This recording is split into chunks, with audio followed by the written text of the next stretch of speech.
പിതാവിനും പുത്രനും പരിശുദ്ധ റൂഹായിക്കും സ്തുതി, ആദ്യം മുതൽ എന്നേക്കും തന്നെ ആമേൻ. ഇന്ന് ഡിസംബർ 26 വെള്ളി. യെഹെസ്കേൽ പ്രവചനം 34 അധ്യായം 11 വാക്യം. യഹോവയായ കർത്താവ് ഇപ്രകാരം അരുളി ചെയ്യുന്നു, ഞാൻ തന്നെ എൻ്റെ ആടുകളെ തിരിഞ്ഞു നോക്കും. ബൈബിളിൽ മനുഷ്യൻ ദൈവത്തെ അന്വേഷിക്കുന്നതിനേക്കാൾ ശക്തമായ ഒരു സത്യമുണ്ടെങ്കിൽ അത് ദൈവം മനുഷ്യനെ അന്വേഷിക്കുന്ന ദൈവമാണെന്നതാണ്. യെഹെസ്കേൽ 34 അധ്യായത്തിൽ നാം കാണുന്നു, നഷ്ടപ്പെട്ട ആടുകളെ തിരഞ്ഞു നടക്കുന്ന ഒരു ദൈവത്തെ. ഇത് ഒരു ഉപമ എന്നതിനേക്കാളുപരി ദൈവത്തിൻ്റെ സ്വഭാവത്തിൻ്റെ പ്രഖ്യാപനമാണ്. യെഹെസ്കേൽ 34 അധ്യായത്തിൽ ഇസ്രായേലിന്റെ നേതാക്കൾ ആടുകളെ സംരക്ഷിക്കാതെ സ്വയം പോഷിപ്പിച്ചവരായി ദൈവം കുറ്റപ്പെടുത്തുന്നു. അവർ ബലഹീനരെ ശക്തിപ്പെടുത്തുന്നില്ല, വഴിതെറ്റിയവരെ തിരികെ കൊണ്ടുവരുന്നില്ല, നഷ്ടപ്പെട്ടവരെ അന്വേഷിക്കുന്നില്ല. എന്നാൽ ആ പരാജയത്തിന്റെ നടുവിൽ ദൈവം പറയുന്നു, അവർ അന്വേഷിച്ചില്ലെങ്കിൽ ഞാൻ തന്നെ അന്വേഷിക്കും. ഇവിടെ ദൈവത്തിൻ്റെ വ്യക്തിഗത ഇടപെടൽ നാം കാണുന്നു. ഞാൻ തന്നെ എൻ്റെ ആടുകളെ അന്വേഷിക്കും.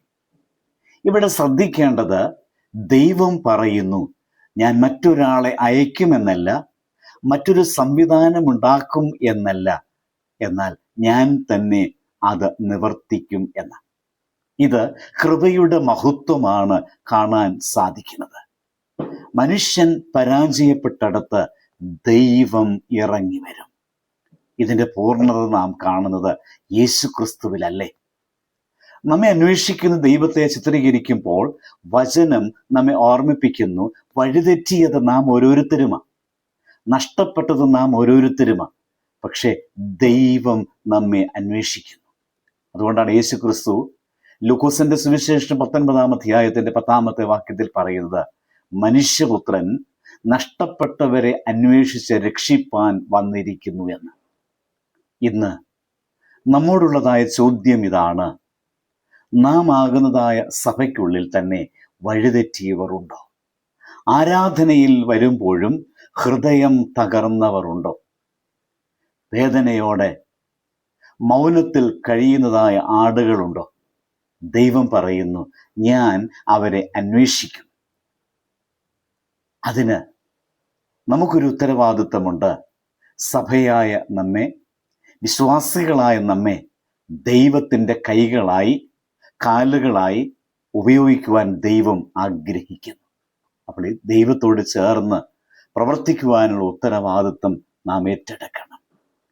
ഇന്ന് ആരെങ്കിലും സഭയിൽ ആത്മീയമായി വഴിതെറ്റിയിരിക്കുകയാണെങ്കിൽ ഒരു പ്രത്യാശയുടെ സന്ദേശം ഇവിടെ നൽകുന്നു. ദൈവം നിങ്ങളെ ഉപേക്ഷിച്ചിട്ടില്ല. നിങ്ങൾ മറഞ്ഞാലും ദൈവം നിങ്ങളെ തിരയുന്നുണ്ട്. യെഹെസ്കേൽ 34 അധ്യായത്തിന്റെ 11 വാക്യം അതുകൊണ്ട് ഒരു ഭീഷണി വചനമല്ല, ഒരു പ്രത്യാശയുടെ പ്രഖ്യാപനമാണ്. നാം നഷ്ടപ്പെട്ടപ്പോൾ നമ്മെ കണ്ടെത്താനിറങ്ങിയ, സ്വയം അന്വേഷിക്കുന്ന ദൈവം ഇന്നും പ്രവർത്തിക്കുന്നുണ്ട്. അവനിലേക്ക് നാം എത്തിച്ചേരേണ്ടതായിട്ടുണ്ട്. പ്രത്യേകിച്ച് ഒരു വർഷം പിന്നിട്ട് പുതുവർഷത്തിലേക്ക് നാം പ്രവേശിക്കുമ്പോൾ നമ്മെ അന്വേഷിച്ചിറങ്ങിയ ആ ദൈവത്തിൻ്റെ കരങ്ങളിലേക്ക് നമ്മെ സമർപ്പിക്കുവാൻ, അവനിലേക്ക് നമുക്ക് തിരിയുവാൻ ഇടയായി തീരണം. അതായിരിക്കട്ടെ നമ്മുടെ പ്രത്യേകത.